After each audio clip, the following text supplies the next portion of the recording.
From the National Newsroom of the Canadian Press, I'm Naira Ahmed. A 6.0 magnitude earthquake has struck eastern Afghanistan, killing 800 people and injuring 2,500 others. Officials say the death toll is expected to rise as rescue efforts continue.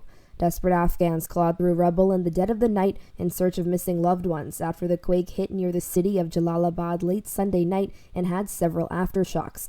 Footage shows rescuers taking injured people on stretchers from collapsed buildings and into helicopters as survivors describe seeing homes collapse before their eyes and people screaming for help.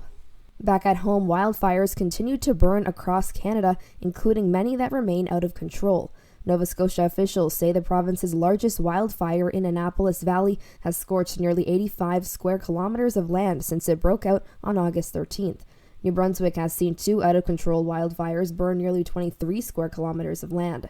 An evacuation order has been issued for a second community in the Northwest Territories due to a dangerously close wildfire, while the number of wildfires in British Columbia continues to swell as thousands of lightning strikes hit the province due to hot and dry weather. Environment Canada has issued air quality warnings throughout parts of Alberta and Saskatchewan as thick smoke hangs over the region. Meanwhile, fewer tourists are coming to Jasper, Alberta than usual this year, but it's not for a lack of people eager to visit the picturesque Rocky Mountain town. Tourism Jasper CEO Tyler Riopel says numbers are about as good as they can be, considering a wildfire last summer scorched about 1/5 of the town's overnight accommodations. We're seeing between a 16 and 20% actual visitor number reduction overall, and that is 100% directly attributed to the loss in fixed roof accommodations and campgrounds. And, that's probably likely to endure through next summer while we rebuild the assets. As the Jasper recovery continues, tourism operators affected by wildfires elsewhere this year are struggling.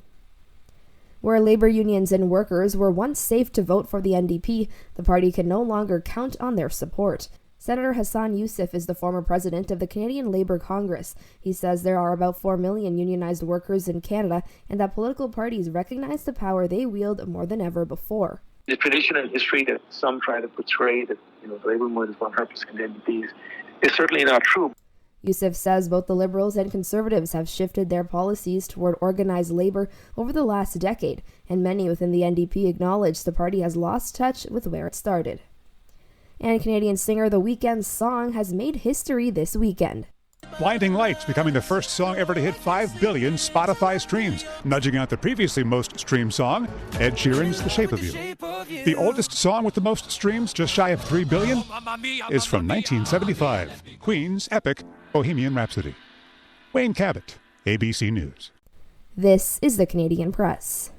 In sports, Adam Bighill will make his Calgary Stampeders debut today, exactly 1 year after a major knee injury. The All-Star linebacker is set to play his first game of the season when the Stampeders host the Edmonton Elks in their traditional Labor Day game.